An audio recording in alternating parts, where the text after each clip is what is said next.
தந்தை மகன் தூய ஆவியின் பெயராலே ஆமேன். லூக்கா எழுதிய நற்செய்தி வாசகம் அதிகாரம் 1 இறைவசனங்கள் 26 முதல் 38 முடிய. 6ஆம் மாதத்தில் கபிரியேல் என்னும் வானதூதரை கடவுள் கலிலேயாவில் உள்ள நாசரேத்து என்னும் ஊரில் இருந்த ஒரு கன்னியிடம் அனுப்பினார். அவர் தாவீது குடும்பத்தினராகிய யோசேப்பு என்னும் பெயருடைய ஒருவருக்கு மன ஒப்பந்தமானவர். அவர் பெயர் மரியா.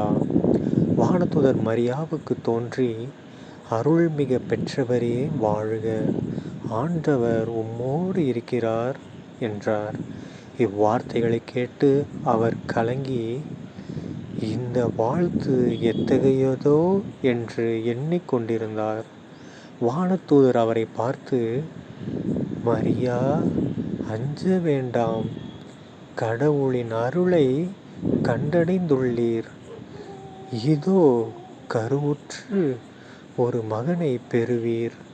அவருக்கு இயேசு என்னும் பெயரிடுவீர். அவர் பெரியவராயிருப்பார். உன்னத கடவுளின் மகன் எனப்படுவார். அவருடைய தந்தை தாவீதின் அரியணையை ஆண்டவராகிய கடவுள் அவருக்கு அளிப்பார். அவர் யாக்கோபின் குடும்பத்தின் மீது என்றென்றும் ஆட்சி செலுத்துவார். அவருடைய ஆட்சிக்கு முடிவே இராது என்றார். அதற்கு மரியா வானதூதரிடம், இது எப்படி நிகழும்? நான் கன்னியாயிற்றே என்றார். வானதூதர் அவரிடம், தூய ஆவி உம்மீது வரும். உன்னத கடவுளின் வல்லமை உம்மேல் நிழலிடும். ஆதலால் உம்மிடம் பிறக்கப் போகும் குழந்தை தூயது. அக்குழந்தை இறை மகன் எனப்படும். உம் உறவினராகிய எலிசபெத்தும் தம் முதிர்ந்த வயதில் ஒரு மகனை கருத்தரித்திருக்கிறார். கருவுற என்று சொல்லப்பட்ட அவருக்கு இது 6ஆம் மாதம். ஏனெனில் கடவுளால் இயலாதது ஒன்றுமில்லை என்றார். பின்னர் மரியா, நான் ஆண்டவரின் அடிமை, உம் சொற்படியே எனக்கு நிகழட்டும் என்றார். அப்பொழுது வானதூதர் அவரை விட்டு அகன்றார். ஆண்டவரின் அருள்வாக்கு. கிறிஸ்துவே உமக்கு புகழ். அன்பார்ந்த சகோதர சகோதரிகளே, இன்று பொதுக்காலம் 20ஆம் வாரம் ஆகஸ்ட் 22ஆம் தேதி 2024ஆம் வருடம் வியாழக்கிழமை. இன்று நாம் அரசியான தூய கன்னி மரியாளுடைய நினைவை நம்ம கொண்டாடுறோம். ஓகேங்களா? நம்ம எல்லாருக்குமே தெரியும், அன்னை மரியாள் உடலோடும் ஆன்மாவோடும் விண்ணகத்துக்கு எடுத்துக்கொள்ளப்பட்டாங்க. அதுக்கப்புறம் விண்ணக மன்னக அரசியாக முடிசூட்டப்பட்டாங்க. ஓகேங்களா?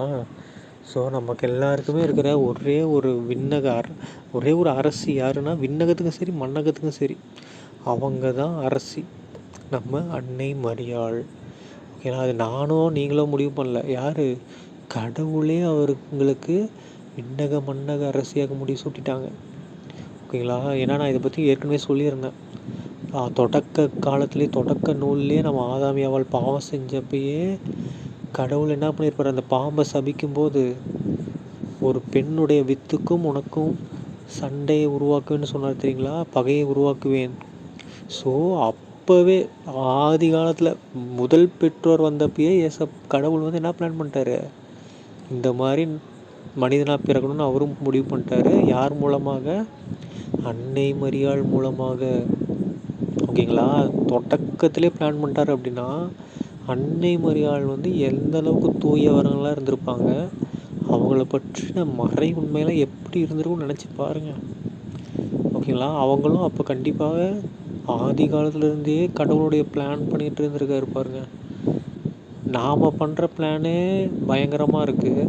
இதில் கடவுளே பிளான் பண்ணுறாரு. ஞானத்திலும் சிறந்தவர், அதி வல்லமை படைத்த கடவுளே பிளான் பண்ணியிருக்காரு. அப்படின்னா நம்ம அன்னை மரியாளுக்கு எவ்வளவு பவர் இருக்கும்னு நினச்சி பாருங்கள். எவ்வளவு மறை உண்மைகள் இருக்கும். அவங்க மூலமாக நம்ம கேட்டோம்னா கடவுள் இல்லைன்னே சொல்ல மாட்டார். இது நம்ம எல்லாருக்குமே தெரியும்.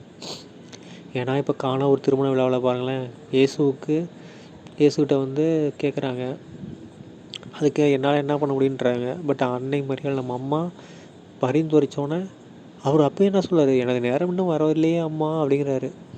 அதெல்லாம் தெரியாது, நீ பண்ணி தான் ஆகணுங்கிற மாதிரி நம்ம அம்மா என்ன சொல்லிட்டாங்க மறைமுகமாக, நம்ம அங்கே வேலை செஞ்ச ஆளுங்களை பார்த்து இவர் என்ன சொல்கிறாரோ அதை செய்யுங்க அப்படின்ட்டு போயிடுவாங்க. ஓகேங்களா?